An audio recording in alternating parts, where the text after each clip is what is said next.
Selamat sore, selamat berjumpa kembali dengan Talkshow Online Harian Jogja bersama saya Maya Herawati yang akan memandu acara ini dalam 1 jam ke depan. Hari ini tema pembahasan kita adalah tetap tenang selama musim pancaroba. Sudah hadir bersama kami Deputi Bidang Meteorologi Badan Meteorologi, Klimatologi dan Geofisika Bapak Guswanto. Selamat sore Pak Guswanto. Selamat sore, Maya. Ya, apa kabar Pak? Baik Baik, ya? alhamdulillah ya. Ya, baik. Sore ini kita akan membahas seputar pancaroba dan fenomena siklon-siklon tropis yang melanda Indonesia, terutama prediksi-prediksi yang akan terjadi di daerah istimewa Yogyakarta dan Jawa Tengah.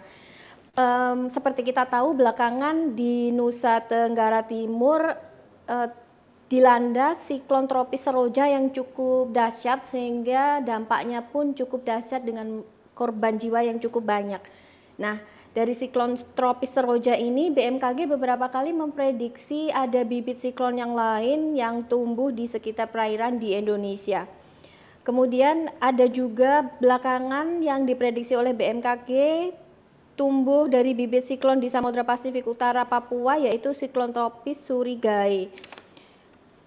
Kita langsung ke Pak Guswanto. Sebenarnya siklon tropis itu kalau dipahami bisa agar dipahami oleh masyarakat awam itu definisinya apa sih Pak sebenarnya sederhananya, dan kemudian apa dampak yang bisa mengancam warga terhadap datangnya siklon-siklon tropis ini? Monggo Pak. Oke, jadi secara mudahnya kalau dipahami oleh masyarakat itu adalah angin yang berputar ya, karena adanya tekanan rendah di tengahnya. Jadi Baik, seperti kalau dalam skala kecil kita lihat kejadian di kita di Indonesia itu adalah kayak puting beliung. Itu kalau oh iya skala baik. kecil. Namun kalau siklon ini secara luas skala radiusnya itu bisa 150 sampai 200 kilometer. Namun secara umum di pengetahuan itu siklon tropis sendiri itu adalah sistem tekanan rendah non frontal ya, yang berskala sinoptik yang tumbuh di atas perairan hangat dengan wilayah perawanan konvektif dengan kecepatan angin maksimum setidaknya 30 knot pada lebih setengah wilayah melingkari pusatnya, dan ini setidaknya bisa 6 jam, di mana siklon ini juga memiliki radiusnya sekitar 150 sampai 200 kilometer tadi. Terus terbentuknya biasanya di wilayah yang suhu muka lautnya itu lebih dari 26 derajat Celcius. Nah, itu adalah pengertian daripada siklon tropis itu sendiri. Baik, Pak. Sedangkan kalau kita melihat di Indonesia, Mbak Maya, boleh saya sampaikan bahwa kita ini pasti dilanda 2 kali. Artinya dari sisi utara maupun sisi selatan. Yang kita lihat bahwa Indonesia itu terletak di ekuator, posisinya yang sebagian terletak di sisi utara, sebagian besar terletak di sisi selatan. Nah, nanti ada periode-periode tertentu. Jadi kalau periode apa Januari, Februari, Maret, April biasanya banyak tumbuh itu di sisi selatan. Oh, baik. Sedangkan Oktober, November, Desember itu tumbuhnya di rata-rata adalah di sebelah utara. Ya, tapi tidak menutup kemungkinan seperti saat ini. Saat ini muncul juga di sebelah utara. Yan. Baik, Pak. Kira-kira kalau dipahami sebenarnya itu kan di laut ya, Pak, sehingga kalau Betul. dampaknya sampai ke darat itu sejauh apa sih, Pak, sehingga itu nanti keterkaitannya dengan mitigasi bencana kepada warga. Begini, jadi siklon tropis ini yang perlu diwaspadai adalah 2 hal. Satu Baik, itu adalah dampak langsung maupun dampak tidak langsung. baik, Dampak langsung adalah dampak yang terjadi di dalam lingkaran siklon itu sendiri ya. Dan dampak tidak langsung adalah di luar yang jauh dari pusaran siklon itu sendiri. Nah, dampak yang langsung maupun tidak langsung itu bisa berupa adanya curah hujan yang tinggi ya, Oh, karena pada iya. saat pembentukan itu dia akan menarik seluruh uap air atau awan-awan konvektif yang ada di sekitarnya, akan tertarik menuju lingkaran atau pusaran siklon tropis itu sendiri. Nah, dengan adanya awan-awan konvektif yang tertarik itu, maka awan-awan konvektif itu akan bisa menjatuhkan sebagai hujan, ya. Itu biasanya terjadi pada saat proses pembentukan. Nah, Iya. begitu dia sudah terbentuk menjadi siklon tropis, biasanya, apa ya, masa masa masa penarikan itu berkurang, tetapi yang berganti adalah kecepatan anginnya. Kecepatan Oh, angin baik. maksimumnya itu bertambah. Itu yang perlu perlu diwaspadai. Nah, dengan adanya kecepatan angin ini dan curah hujan tadi, maka yang muncul adalah bencana hidrometeorologi. Ada waktu kalau hujan itu jatuh, hujan lebat, sangat lebat, bahkan ekstrim, itu bisa banjir, banjir bandang kalau terjadi di darat ya. Kemudian tanah longsor. Kemudian kalau terjadi di laut, maka angin yang muncul tadi itu meningkatkan, membangkitkan tinggi gelombang laut dari Oh, baik. biasanya. Demikian, saya rasa 2 itu yang perlu, nah, tentang nanti wilayah mana yang berdampak, itu adalah di mana posisi tumbuh dan berkembangnya si siklon ini, seperti itu. Baik, sekarang ini kalau untuk jenis-jenis siklon dari bibit-bibit siklon yang pernah diprediksi yang sudah terjadi termasuk siklon Seroja dan belum terjadi apa saja Pak di Indonesia untuk tahun ini? Gini, siklon ini tidak bisa kita, besok akan lahir siklon namanya ini. Jadi begini, Baik, siklon ini akan lahir dari, tekanan rendah, sistem tekanan rendah dulu. Jadi mulai dari, kalau kita lihat ya, kalau kita lihat dari mana, dari ini, apa itu, semacam kayak apa ya, kalau boleh saya sampaikan, itu ada fase-fasenya ya. iya, Fase-fase mulai dari, kita lihat nih, ada gangguan tropis, kemudian depresi tropis. Nah, badai tropis, baru nanti menjadi siklon, tropis. Jadi begini, manakala dia sebagai gangguan tropis, dia hanya kumpulan-kumpulan awan-awan, hujan saja. Misalkan hujan deras dengan badai, tapi ya belum ada tekanan yang melengkung ya, udaranya itu. Kemudian begitu masuk depresi tropis, itu kumpulan thunderstorm sudah ada, isobarnya udah mulai tertutup, kecepatan anginnya itu 20-30 knot. Kemudian, itu biasanya kita sebut adalah, tekanan rendah, low pressure. Itu ada tandanya kalau di meteorologi itu ada garis isobar yang tertutup. Kemudian meningkat ke badai tropis ya. Nanti dia sudah mulai, ada beberapa 2 atau 3 isobar tertutup, kecepatan anginnya sudah mulai, 35 knot, ini baru kita beri nama, oh baru baik, mau lahir, yang kita sebut tadi bibit siklon, 94S, 94W, 91S, tergantung itu ya, seperti itu. Nah, kemudian untuk mengamati dan memberikan nama di WMO, di, World Meteorology Organisasi atau Organisasi Meteorologi Dunia, itu sudah membentuk, semacam kayak komite untuk, Tropical Cyclone Warning Center. Nah, oh baik, dibagi-bagi itu. Ada Indonesia, ada Perth, ada Jepang, dan seterusnya. Nah, mereka diberikan daerah-daerah untuk monitoring dan daerah-daerah untuk responsibility. oh baik, Daerah monitoring itu adalah hanya cukup memantau, tapi dia tidak bisa memberikan nama.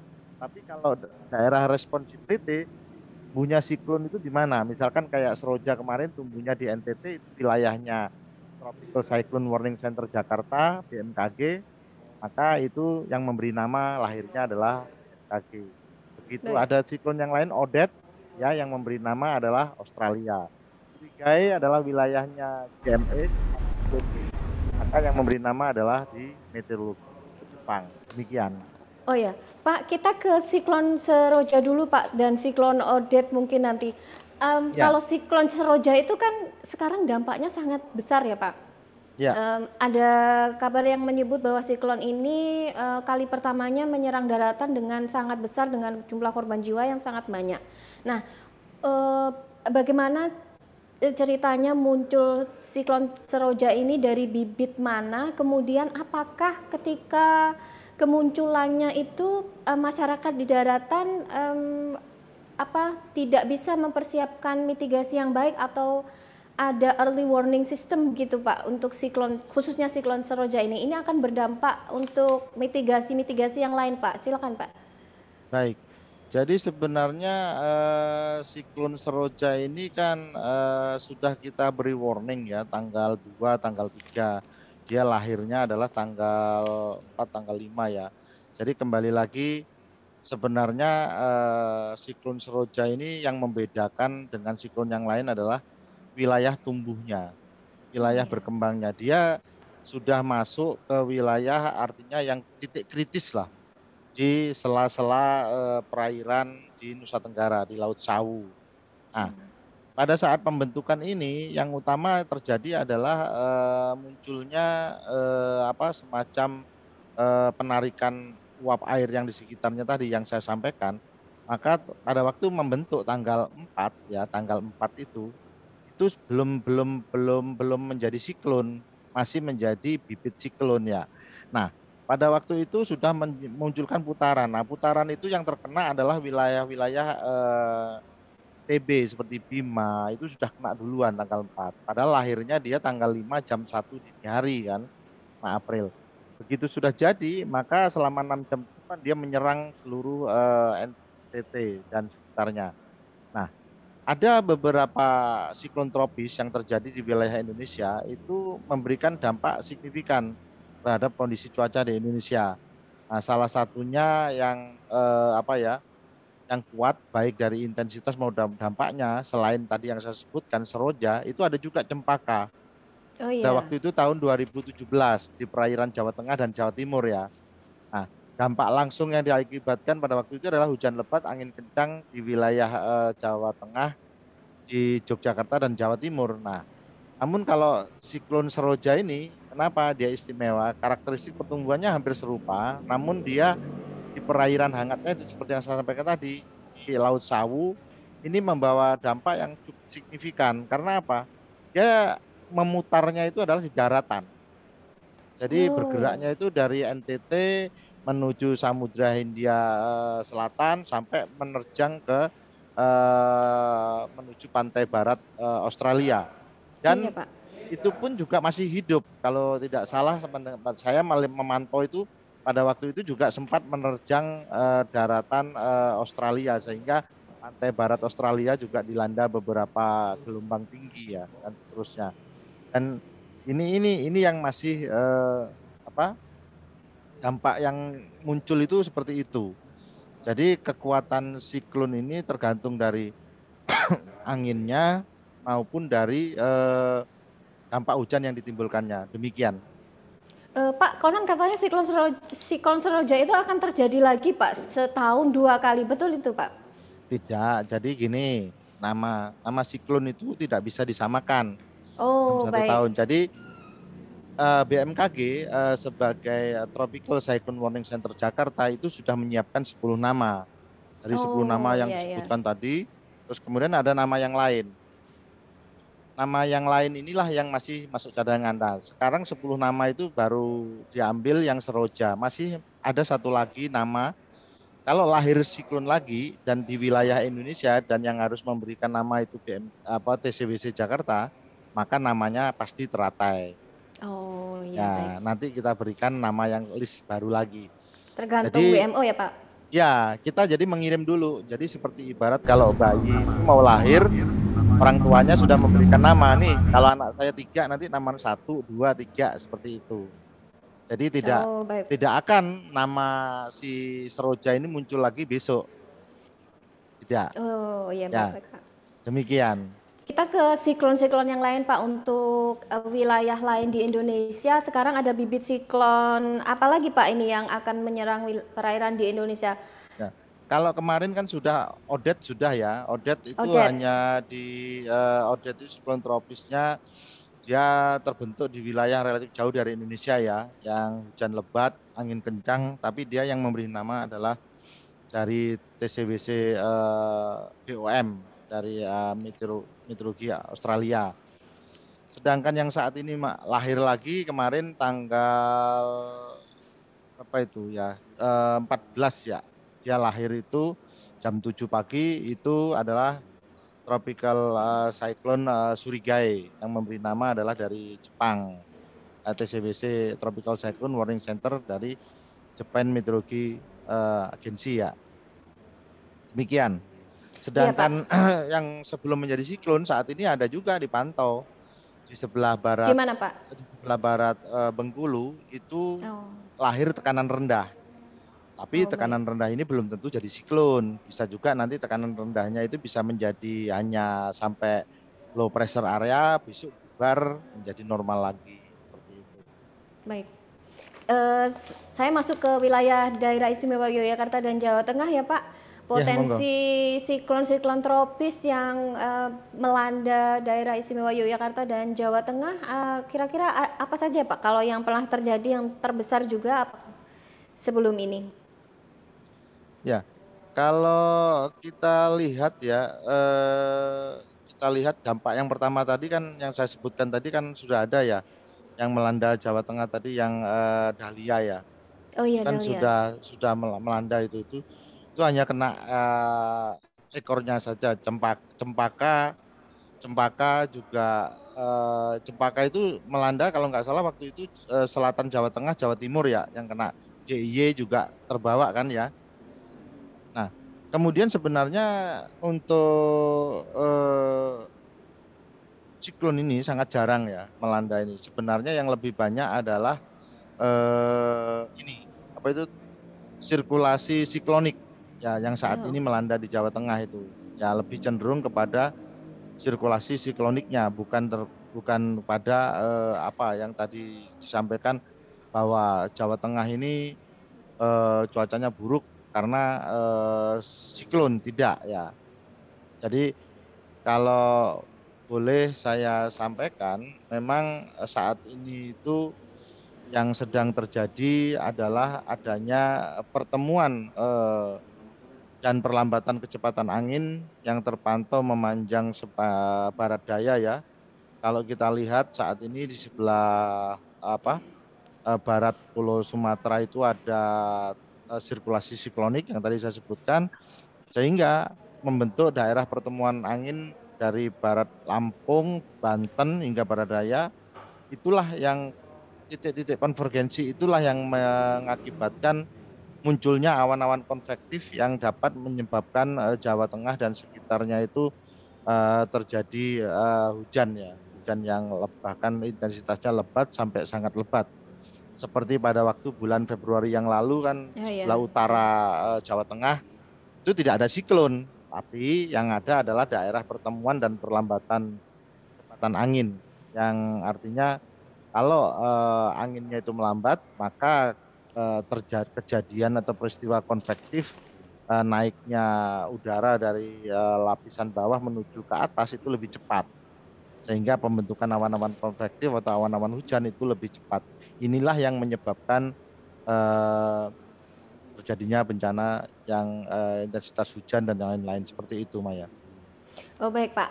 Kalau untuk daerah istimewa Yogyakarta sendiri lepas dari dampak siklon-siklon tropis yang pernah terjadi, sebenarnya ada nggak Pak potensi banjir bandang di DIY ini terkait dengan gejala alam yang terjadi akhir-akhir ini? Sebenarnya kan gini ya, masalah potensi banjir dan banjir bandang, maaf, itu bisa terjadi di mana saja ya. Di Jawa Tengah itu bisa ada potensinya. Namun tergantung daripada daya dukung dan daya tampung lingkungan. Karena Baik. dari sisi meteorologi itu hanya memperkirakan bahwa ini akan terjadi hujan lebat, sangat lebat, bahkan hujan ekstrim. Namun apabila infrastruktur sungai dan jaluran selokan dan semuanya itu bagus, waduk, itu daya dukung daya tampung lingkungannya, perubahan lingkungannya juga tidak ada masalah. Ya, kan kalau banjir maupun banjir bandang itu bencana hidrometeorologi itu longsor itu hanya gabungan dari curah hujan yang tinggi dan daya dukung daya tampung lingkungan. Kalau potensinya ada, namun kembali ke hujannya ada, hujan ekstrim, tapi apakah daya dukung daya tampungnya itu mendukung untuk terjadinya banjir bandang? Belum tentu. Nah, Oh, ya. inilah yang perlu apa ya, diwaspadai kepada masyarakat. gitu loh, bahwa tidak harus kalau hujannya deras ini pasti nanti banjir bandang. Ya, seperti Oh, itu Maya, baik, Pak, pola perpikirannya. eh, sebenarnya kalau gejala alam dari hujan deras dan ini kalau di luar siklon tropis ya Pak, Ya, ada kaitannya dengan fenomena pemanasan global nggak sih Pak sebelakangan ini? kalau kita lihat kan memang ada pemanasan global ya. Mm. BMKG sendiri kan memperkirakan bahwa menghitung ya bahwa saat ini itu dalam waktu 20 tahun ya, kita 30 Iya. tahun, itu 20 tahun, 30 tahun itu kita hitung bahwa eh, perubahan global itu, pemanasan global itu adalah terjadi sekitar antara nilainya ya. Ini nilainya itu kita meneliti dari data observasi BMKG tahun 81 sampai 2020 itu Iya Pak. kalau kita lihat itu sekitar 0,03 setiap tahunnya. Sehingga dalam waktu 30 tahun estimasi kenaikan suhu udara bertambah 0,9 Oh. ya, derajat Celcius. Dan perlu diketahui juga tahun 2016 itu merupakan tahun terpanas ya, dengan nilai anomali 0,8 derajat Celcius. Ya, sepanjang pengamatan periode 81 sampai 2020. Itu yang kita kita lihat ya. Memang pemanasan global ini kan nggak bisa dirasakan. Harusnya nggak hanya dirasa maksudnya. Harus dihitung gitu loh. Jadi jangan sampai orang menyampaikan pemanasan global nih. Nah, tapi datanya diminta, oh tidak bisa menunjukkan Hmm. itu hanya perasaan takutnya Hmm. gitu loh. Iya Perasaan Pak. Bapak aja itu hari ini panas, padahal begitu dilihat suhunya. Nah, sama dengan ini. Namun dalam kejadian fakta saat ini BMKG menghitung berdasarkan data 1981 sampai 2020 itu ada kenaikan suhu sekitar 0,9 derajat Celcius dan anomalinya tertinggi pada tahun 2016 sekitar kenaikannya itu 0,8 derajat Celcius lah. Demikian Maya. Iya, Pak, itu kita ke musim peralihan musim, Pak, soal keterkaitan dengan pemanasan global. Kalau masyarakat awam memahami dan dari informasi BMKG, curah hujan pada musim panas kali ini akan cukup lembab. Artinya akan ada curah hujan yang cukup banyak datang ketika musim panas atau ketika sebelumnya pada musim hujan curah hujannya konon lebih tinggi dari tahun sebelumnya. Nah, ini ada keterkaitan dengan tiap tahun bertambahnya kenaikan suhu bumi ya enggak, Pak? Jadi kalau kita lihat ya, sebenarnya kalau boleh saya sampaikan ya, bahwa kenaikan suhu tersebut korelatif dengan peningkatan gas rumah kaca ya. Artinya gitu loh. Oh, ya. Jadi kaitannya dengan gas rumah kaca, terutama konsentrasi yang gas CO2 ya. Ya, ya, Nah, baik, Pak. ini juga dilakukan oleh BMKG, monitoringnya itu dilakukan. Ini di Indonesia sendiri sudah mencapai 411,1 ppm yang diamati pada tahun 2021 nanti itu awal 2021 itu di Stasiun Global Atmospheric Watch BMKG di Kota Tabang. Nah, kalau dikaitkan dengan dari situ, maka ini dampaknya adalah dampak kombinasi nanti anomali iklim global alamiah seperti La Nina, El Nino. Nah, dengan adanya La Nina dan El Nino, ini dengan perubahan iklim global itu mengakibatkan hujan ekstrim yang sering lebih tinggi ya, dari Baik. intensitas lama durasinya saat musim hujan, serta ataupun kekeringan panjang pada saat musim kemarau. Kalau kita lihat saat ini ya, boleh kita perhatikan, kemarin kan tahun 2020 BMKG menyatakan bahwa musim hujan 2020 dipengaruhi La Nina. Iya. Ternyata di 2021 ini masih diprediksi akan dipengaruhi La Nina. Biasanya kalau setelah La Nina itu ada El Nino, ya kan? Hmm. Nah, sekarang malah tidak. Saat ini curah hujan musim kemarau di tahun 2021 ini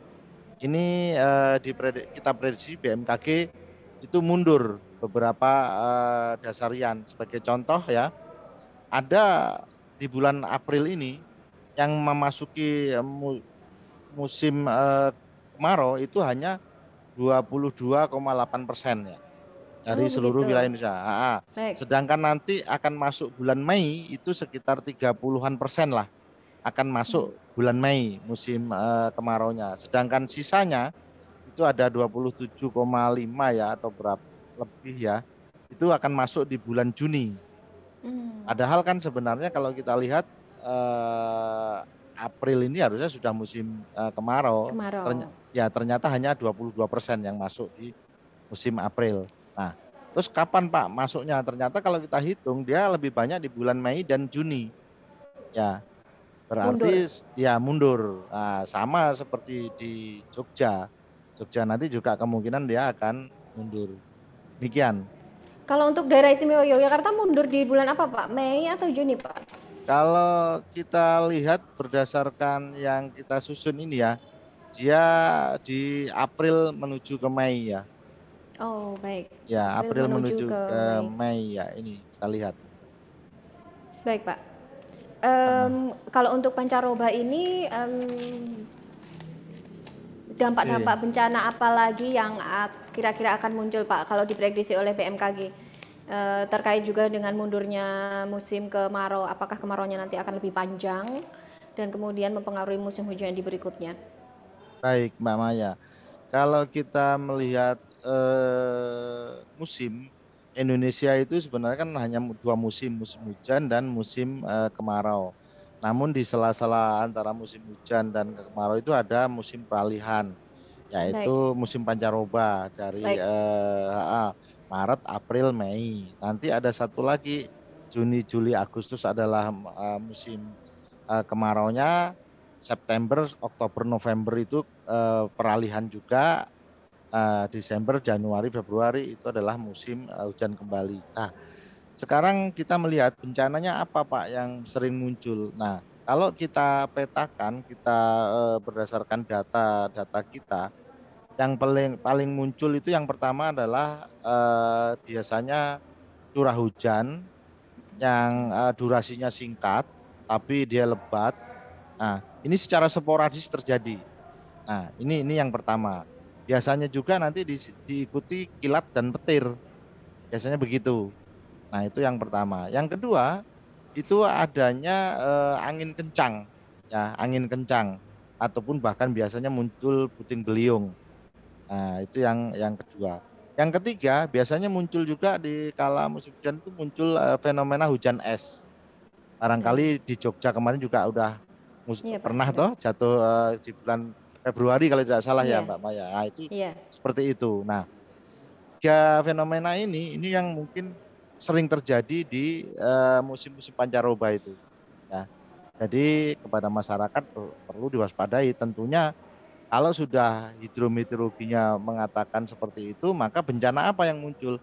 Nah, biasanya kalau yang muncul ya mungkin sambaran petir, bencananya disambar petir, kemudian ada bencana topan, atap rumah hilang dan sebagainya, kemudian ada pohon tumbang, seperti itu. Baik. Ya, Pak, berarti kalau masyarakat ingin tetap tenang di masa pancaroba dan memasuki musim kemarau ini, kami harus memantau prediksi harian BMKG begitu cukup? Atau apakah BMKG nanti akan menyampaikan khusus ada prediksi tambahan akan terjadi hujan lebih lebat lagi 3 hari ke depan begitu? Atau kami hanya cukup memantau prediksi cuaca harian yang dirilis oleh BMKG, Pak? baik. Yang pertama yaitu masyarakat harus tetap mengupdate ya informasi cuaca itu baik cuaca publik, cuaca penerbangan maupun cuaca maritim itu melalui kanal-kanalnya BMKG ya. Baik. Artinya melalui sosial media, melalui telepon pintar, aplikasi telepon pintar yang info BMKG itu maupun lihat websitenya. Itu yang pertama. Yang kedua, kami juga menghimbau kepada masyarakat, terutama di daerah-daerah rawan ya, daerah rawan-rawan bencana itu untuk mengenali lingkungan atau potensi bencana di lingkungan tempat tinggalnya. Jadi Hmm. Walaupun kita sudah melihat informasi dari BMKG, kita berikan peringatan dininya juga, dan kita punya Mbak Maya ada 3 informasi. Ada informasi mingguan, ada harian, ada newscasting yang berupa peringatan dini. Dan itu disampaikan lewat secara masif lewat WhatsApp group dan yang lain-lainnya. Nah, namun kita tidak boleh lengah kepada masyarakat bahwa sudah melihat ini, namun perlu tempat tinggal kita karena yang kita waspadai adalah bencananya. Nah, kalau kita sudah waspada, ininya sudah bencananya sudah kita kenali, insya Allah itu bisa kita antisipasi. Kalau toh mungkin terjadi, artinya korban tidak mau sampai ada korban jiwa dan yang lain-lain. Karena apa? Kita sudah mengantisipasinya baik dari sisi informasi, baik dari sisi lingkungan kita. Demikian. Baik, kita sudah memasuki segmen akhir Pak. Sebelum ditutup nanti ada pertanyaan terakhir Pak. Selama ini BMKG ketika memprediksi ada bencana di suatu wilayah, apakah juga bekerja sama dengan BNPB sehingga BNPB nantinya akan menyampaikannya kepada BPBD di masing-masing wilayah di seluruh Indonesia yang nanti akan membangun mitigasi bencana untuk mencegah terjadinya banyak korban di masyarakat. Bagaimana Pak? Tentu Mbak Maya. Jadi BMKG itu dalam menyampaikan berita cuaca khususnya untuk peringatan dini cuaca ekstrim itu selalu melakukan koordinasi secara pentahelik ya, tidak hanya ke BNPB. Jadi disampaikan kepada masyarakat, pemerintah, akademisi, media massa dan dunia usaha. Nah, yang perlu ditingkatkan adalah kecepatan di dalam koordinasinya. Nah, ini yang perlu ditingkatkan. Iya. Jadi seperti kemarin kita lakukan pada waktu siklon Seroja juga kita koordinasi, kita sampaikan. Jadi tanggal 2, tanggal 3 kita sudah melakukan semacam rilis kepada media massa dan ini kita minta tolong. Kemudian pada waktu siklon yang Surigaya ini kepala BNPB dengan ini kepala BMKG berkirim surat kepada gubernur pemerintah daerah apa langkah-langkah yang harus segera diantisipasi terhadap bencana yang akan muncul. Jadi itu semua disampaikan. Memang tergantung daripada rencana aksi dari masing-masing daerah. Ya, dengan BPBD pun kita juga langsung kontak karena perlu diketahui Mbak Maya, BMKG ini juga memiliki 190-an UPT Oh iya. apa stasiun di seluruh wilayah Indonesia. Dari Sabang sampai Merauke itu juga ada dari ini seperti di Naha, pulau paling utara itu ada kita juga. Terus di paling timur juga ada di Merauke. Di Sabang juga ada BMKG. Jadi kita juga sudah berkoordinasi dengan daerah. Demikian Mbak Maya. Baik Pak, terima kasih atas segala penjelasannya sore ini Pak. Telah bergabung dengan Talkshow Online Harian Jogja sangat bermanfaat untuk masyarakat memahami apa itu siklon tropis dan juga bagaimana memahami bencana yang kemungkinan muncul dalam masa pancaroba kali ini. Terima kasih telah bergabung bersama kami Pak Guswanto. Semoga bisa bergabung lain kali ya Pak ya. Ya, terima kasih Mbak Maya. Salam sehat Baik, selalu. ya. Demikian Talkshow Online Harian Jogja bersama dengan Bapak Guswanto, Deputi Bidang Meteorologi BMKG dalam tema tetap tenang selama musim pancaroba. Saya berharap informasi hari ini bisa berguna dan bermanfaat bagi Anda semua. Sampai ketemu dalam Talkshow Online Harian Jogja berikutnya. Jangan lupa tetap menjaga protokol kesehatan selama masa pandemi COVID-19. Selamat sore.